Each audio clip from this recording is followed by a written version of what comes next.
Coming to you live from 1978, Halloween Town itself, it's Dave, founder of Halloween Year Round.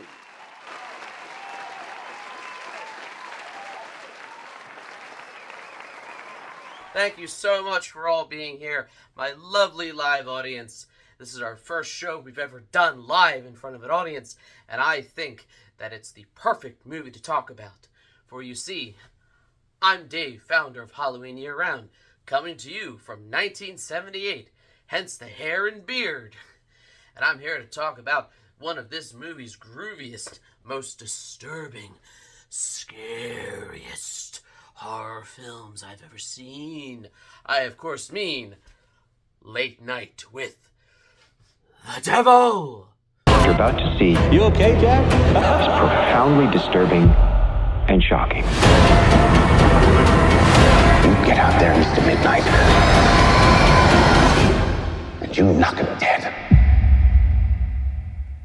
So I'm a huge fan of this subgenre of horror movies that almost trick you into thinking they were made in the time that they're set. I think that, I say subgenre. The only other one that really comes to mind is House of the Devil, which is set in the early 80s, makes you think it's in the early 80s, and of course The Love Witch, which despite having cell phones in it, has a very late 60s, early 70s folk horror aesthetic. And what I love about Late Night with the Devil is it's not quite a found footage movie. I consider it more like a mockumentary in the vein of Ghostwatch or the WNUF Halloween special. There's just something magnetic, hypnotic about it, and it's the reason why it is such an effective movie. It's so disturbing, and it's one I love it. So let's start from the beginning. We have Jack Delroy, this late night host, played brilliantly by David Dastmalchian, an actor that I've been a fan of since his first movie role in The Dark Knight, but he has such a solid career. The Suicide Squad, the Ant-Man movies, Marvel, DC, all that, and just little bit parts here and there in other movies that I think he's really showing his range. And this is his first time leading a movie, and he's perfect for it. He is the, like I said, this movie makes you think it almost could have taken place back then, and he fits right in with that like Johnny Carson-esque personality for the time. Couple that with like the realism of like, oh, we're doing this live on TV, and you have a movie truly unlike any other. So let's start from the beginning. You have Jack Delroy, late night host. Things aren't going so great for him, so he tries this, last desperate attempt to get back on top in the ratings for Sweeps Week. He's going to do this live Halloween special with, a possessed girl and a psychic and a skeptic live on air. He has some tragic stuff in his backstory. He had a wife that he loved, but she tragically died of cancer. He bounced back from that to host the show, all of which comes into play. From the style in which it's shot, from the aspect ratio to the fact that, you have your skeptic, Carson, casually name drop that he visited Amityville, and, his friends, Ed and Lorraine Warren. So, things start to get progressively weirder and weirder as he brings out, this parapsychologist and this teenage girl named Lily, also my daughter's name, which, creepy enough, I know. And she is allegedly possessed by this demon. And as far as demonic possession movies go, it runs through the it runs through the gamut. It runs through the tropes. It's not doing anything that you wouldn't necessarily do in like The Conjuring or Sinister or Insidious. But I think the style, that the fact that like we're seeing it as if we're the live audience watching this on TV in 1978, and I should say right now, I'm going to get into spoilers, so if you haven't seen it, go watch it on Shudder. It came out in theaters last month. I actually saw it in theaters with a double feature. I saw this right after seeing Immaculate. That was one hell of a night. I could watch this every year on Halloween night, or I could put this on in the background just as like a comfort movie, and for some weird reason, it would comfort me. Horror fans, you know what I mean.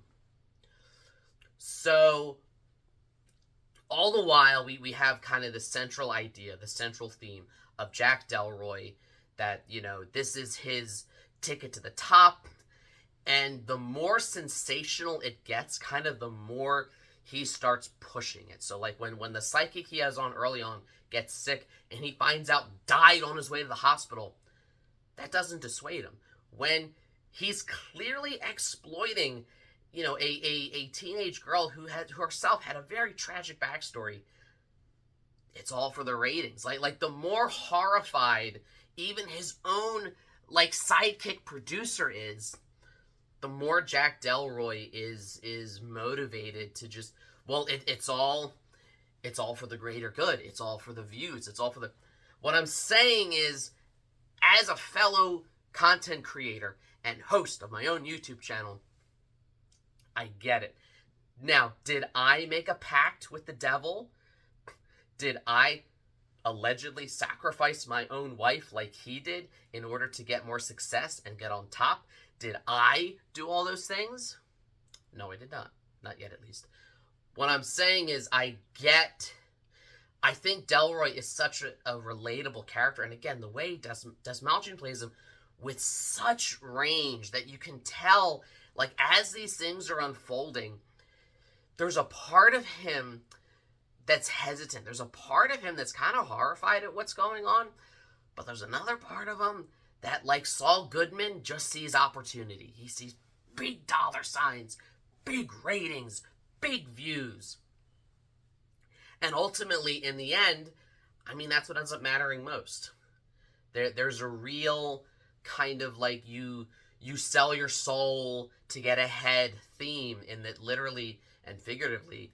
I mean, the movie kind of comes out and says, you know, his wife, you know, who got cancer, it very heavily implies she did so because of the deal he made with his cultish friends at this summer getaway that's actually this weird, you know, demonic cult thing, that he made some sort of deal, some sort of Faustian bargain, and the cost was his wife. And now that she's gone, it's almost like that frees him up more to pursue this even further. He's a guy with a singular focus. At the same time, the movie doesn't excuse Jack Delroy. You know, it makes him make his bed and sit in it. But I feel like it's also equally damning of the industry that kind of allowed him to thrive like that. You know, his own, you know, executive, he's like, are you seeing the ratings? He tells him, like, the ratings and control board and the ethics grid, they're holding a special emergency meeting tomorrow at 7 a.m. because of what we're airing live right now. But who cares, because the ratings are better than they've ever been. Because at that point, to them, all that controversy, it's just, you know, it's the whole no such thing as bad press. It's just publicity. And the movie, I think, makes such a strong point about that.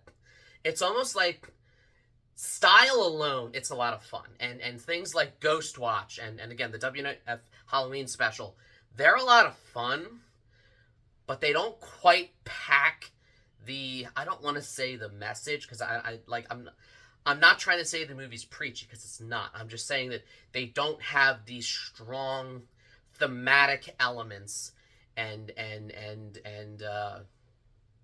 what's the word? Inferred ideas that I think this movie has, that I think it really hammers in, all while just oozing in 70s everything. I know we're obsessed with nostalgia. I know 80s kind of gets everything. Personally, I think 70s was a better decade, at least in terms of horror movies. I think the 70s walked so the 80s could run. I'll do a whole separate video on that later if you want me to. But I'm just saying that I really like how this movie... You can have a movie that has something to say, and you can have a movie that's really, really stylized and interesting. And I think for a lot of horror movies, it ends up being one or the other. And this is one of the rare cases that it's both. It's both of them together. It's a movie that is just so creepy. And so, especially... So, again, seeing this in a theater or watching it alone at night, it's definitely, it's unsettling. And again, it's unsettling because you almost forget you're watching a movie. You almost think maybe you could be watching something just on television, just on the news. I think that's the same reason why so many people were creeped out by Ghostwatch back in the early 90s. But ultimately, I think Late Night with the Devil, like I said, it delivers on both fronts. And its final, 10 minutes really hammer home that point just about the, you got what you wanted, but what did it cost to get it? And I love how, I kind of just love how trippy it gets at the end, where Jack Delroy's world, his world has been unraveling ever since he made this deal with the devil that, we never see of, which just, it's implied. But it's interesting and it's poetic to watch his world literally unravel and his sanity unravel in this, final sequence that's very reminiscent of 2001: A Space Odyssey. I will give it that. It is derivative in that sense, although in a movie like this, you called it an homage, not a ripoff. That being said, it's the perfect kind of visualization of everything he's done wrong and everything that cost him all just tearing apart at the seams. And of course, this was always going to end in disaster. So it is a movie that it's not reinventing any wheels, but what it sets out to do, it does so well in such a frightening manner. And again, with such a strong lead performance from an actor that I've seen do amazingly in a million supporting roles. And it's really, really cool to see him, really take the lead here and deliver with a movie that I'm going to watch it again right now. It's one of those movies that I could never get tired of watching. And that's, for a guy like me who's obsessed with as many movies as I am, and who's always trying to seek out, what's the next horror movie, I don't have time to rewatch this. For me to say, I've rewatched this as many times as I want, that certainly speaks volumes. So, you can definitely check out Late Night with the Devil on Shudder. I think even if you're just a fan of that aesthetic, it's fun to be in.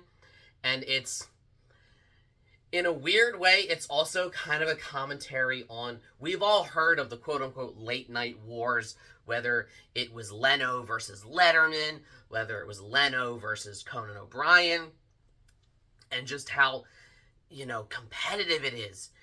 And it's of course, the next natural step, the extrapolation of that is one of them makes a deal with the devil and is willing to do anything to get ahead. So there's definitely a, shall we say, scathing criticism of the entertainment industry. And I mean, if that's not in a movie, what's it worth even watching for? So those are just my thoughts. I really enjoyed this movie. By the looks of the discourse on the internet, a lot of people really like this movie. Let me know what you thought. Leave a comment. Did you think it was scary? Did you think it was creepy? Do you think that it kind of fits in or holds up with those other movies I mentioned before? Like, share, subscribe, all the YouTube stuff. If you don't, you may end up stuck hosting a late night show that's doomed to be unraveled by the devil himself. And as always, every day is Halloween.